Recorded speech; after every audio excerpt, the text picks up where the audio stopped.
It's a hardware issue, not a coding issue. Yeah, and I think that's the right decision here. Give him another chance because something clearly odd happened into the corner. So yeah, that's definitely a good thing to do.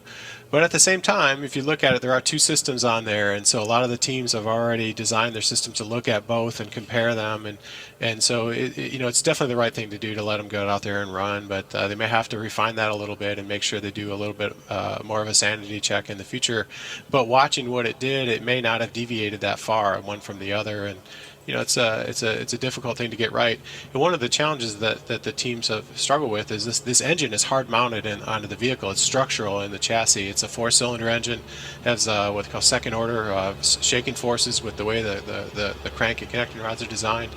And so that shows up in some of the accelerometers on the vehicle, and the teams have to sort of filter that out to make sure that they're actually tracking the vehicle trajectory properly. It's a pretty difficult thing to do pretty well because this application has so much vibration. MIT-PITT-RW, the next team to take to the track. Following MIT-PITT-RW will be Autonomous Tiger Racing from Auburn, and then we should see Black and Gold Racing back out, the Purdue and West Point and a couple of other university consortium. They'll be back out for a second attempt, and same as we just heard for the Hawaii team in just a few moments. But right now, this again is one of these teams that has had to put a bunch of different resources from several universities all together, and this is a really unique story of the students that are running this program. Yeah, this is a student-led team. That's the only one out there. They really have been very entrepreneurial and trying to figure out how to one, pay for these cars and how to assemble a competitive team. Just a bunch of wonderful students there with great attitudes, and they've really been super impressive through testing. You can see their car actually has their steering. It kind of almost has a jitter as it goes down the racetrack. I talked to them about that a little bit. They're really trying to balance the response time, how fast the car can steer and how well it tracks, and it's kind of a difficult challenge of how much do you react if you get offline, and so you'll see this a little bit and see if it smooths out as they get up to speed. Katie, you have more on this team? Yeah, Ryan, I do. When we talked to this team earlier this week, they called themselves the Scrappy Undergrads. As you guys mentioned, they are the only student-run team left in the Indy Autonomous Challenge as of now. And as you can imagine, that's a challenge all on its own. Most of the teams only have this challenge to focus on specifically, whereas the students of MIT-PITT-RW, well, they're balancing work, school, exams, all during this week, during practice. Students were having to take a break and attend class online, as well as balancing making their algorithms for today's challenge. So Rob, how much harder does that make this competition for these students? I think I'd write them a doctor's note for that effort. Yeah, it's very hard, right? You have to, during the day, make sure you're doing your homework and you're running your classes. Of course, maybe one benefit, if there's any benefit of COVID, is that really all the courses are online these days, or they're recorded. It's just really required from a safety point of view, and so they are able to at least work virtually here in Indianapolis and still attend their classes back home. And so it's been good, but it certainly is. I don't know if it's a distraction. That's what they're in for, but it's certainly been great to see how they learn to balance their time. And that's one of the critical things that you learn at the university, is really how to become independent and balance your own time. And look at this. I think it'd be pretty hard to argue when they go off to a job interview. Just show the video of this, and I think they'll do just fine. Car is up to 67 miles per hour here on the out lap. Coming around to begin the warm-up lap. MIT-PITT-RW. The MIT is MIT. The PITT is the University of Pittsburgh. Then a couple of other universities are involved as well. Rochester Institute of Technology and the University of Waterloo in Canada. Oh, big crash there on the exit of turn 4. Heavy impact with the safer barrier to the left-hand side of the racetrack from the driver's perspective. And that is the biggest impact I think we've seen so far. Here's a replay. Rob, what do you make of it? Yeah, it looks like something in maybe their localization. It was almost like they were in a tire warm-up, or maybe they got into sort of an unstable situation and got behind on the steering and went into the wall. It'd be interesting to see what the data shows and what happened in that circumstance. But it was a pretty bad location to have that happen, right at that really narrow entrance of pit road.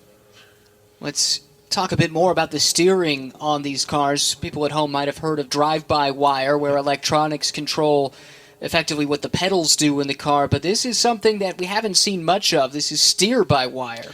Yeah, so it is basically an electric motor that sits on the steering rack that just takes the place of the steering column and steering wheel. And it's a really interesting system that it has it sounds kind of interesting that, hey, I could remove a steering wheel, right? But what they do is they have a whole bunch of sensing systems on there that are redundant and checking all the time that the system is healthy, and it's pretty neat to see. But it still doesn't solve the problem of that a human driver has of getting baby behind in the steering and losing track a little bit and getting into the wall. But it looks like they'll just have to run through the data tonight and learn and see how they can adjust their algorithm going forward. The good thing is you have these wonderful people at Juncos that will get this car back together in no time. I think you interviewed Lauren earlier, and what she's always told the teams is it's only a car, we can repair it, don't worry about it. So they'll get them back and ready to go in no time. One more look at the first wall contact of the Indy Autonomous Challenge, powered by Cisco, MIT-PITT-RW, and this is the reaction. Heartbreaking for the students that have been hard at work on this project for the last couple of years. This is another instance of teams that pooled their resources together just to be here. Katie. Yeah, and Andrew Saba is the team lead for MIT-PITT-RW. Andrew, you had a little bit of time to look over the data. Were you able to figure out what went wrong?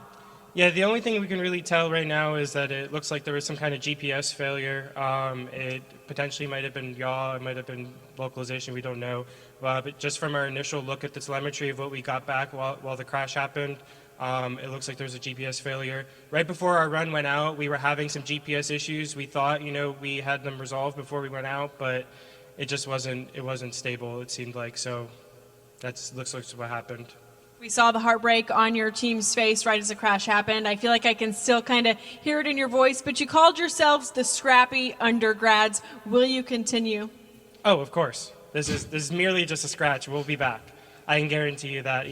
Just being here is enough of a success for our team. The amount of challenges just to get to this day has been an immense challenge. Just being here, I'm so proud of our team and everything that we've accomplished. We will be back, and we've got more races to come.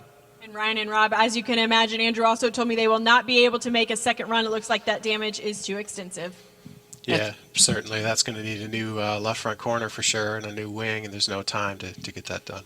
He mentioned a couple of ideas as to what the GPS failure might have been. Can you translate for the layman like me? Yeah, it's really hard to say.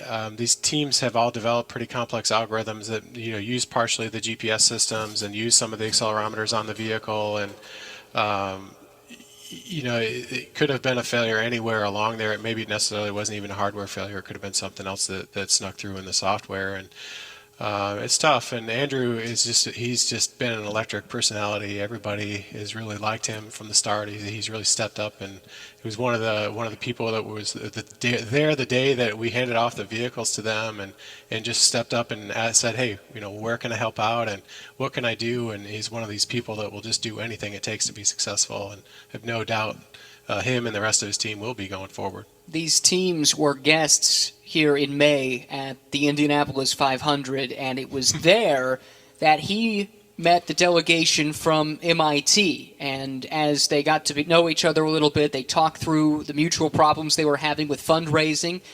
Let's be honest, this is not a cheap enterprise to undertake, and they quickly realized that the two could help one another. And the analogy that he gave me was, it's kind of like getting on Tinder and reaching out and making a contact for the first time, and that's how this relationship, if you will, grew between the two programs. They kind of felt each other out for a little while. They decided they were compatible. They had mutual goals and aspirations. Each could bring something mutually beneficial to the table, and when that relationship proved to be so fruitful, then when some of these other universities reached out to be a part of it as well, like RIT, like Waterloo, it made that much easier to say, yes, come on board, help us out, we'll work on this together. Yeah, they really did a great job of seeking out the help that they needed to make their team successful, whether it was, a combination that helped with, the financial aspects of it or the technical aspects.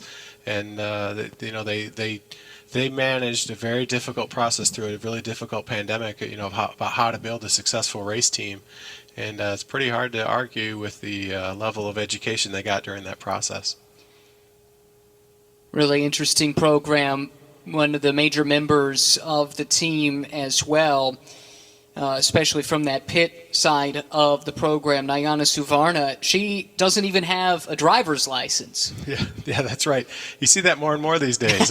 People, with ride sharing and everything like that available, less and less people have driver's licenses, which is kind of interesting. But, and you've heard a lot from the students that, and I think Andrew talked about it as well, when they came to the Indy 500, a lot of them didn't really know much about racing, really. And they all had a different expression the first time the cars roared by them. And I don't know that we can even say that here, what they thought, but it was pretty eye-opening and shocking, and they became lifelong fans right away. Well, for someone who didn't know a thing about racing going into the month of May, he was geeking out about the fact that he might be standing in a garage that Scott Dixon once stood in. So I think he gets it at this stage. Definitely. And it's been fun watching that intersection of the two sides of this, the academic side and the motorsports side. And I think perhaps there's some more mutual respect between the two than was there prior. Yeah, absolutely. Just seeing the level of effort these teams have put in and the speeds they're getting up to today, I think it's really going to impress some people around the world in the motorsports world.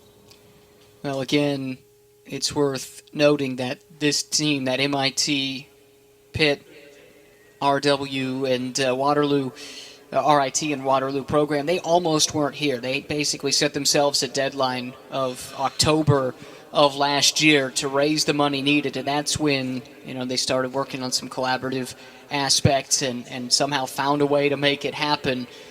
And the funny thing, so many of these teams, when you talk to them, they'll say, we heard this advertised, we went to our professors, and the professors said, absolutely not. Yeah. There is no way that we can do this. And they eventually had to talk the professors in. On the pit side, it was the other way around. The professors came to their robotics club and said, what do you think? And Andrew, who we heard from a moment ago, said, no, there's no way. But over time, he was coaxed into it, and here they are competing at the most famous race course in the world. Yeah, and it's interesting to hear that because every university took a little bit different approach of how they were going to adopt this. And as a professor, this is one of the things you always are working on. What is the best way to motivate students and to keep them going down the right path and a path that's really pushing forward so that they're going to be successful out into the future. So it was good to hear that they had a professor step up and say, hey, enter this competition. And certainly everybody that heard about it initially was a little bit nervous. It's a pretty ambitious task to get out here and do this. And but at the same time, when you see what they're trying to do, it's hard not to be involved.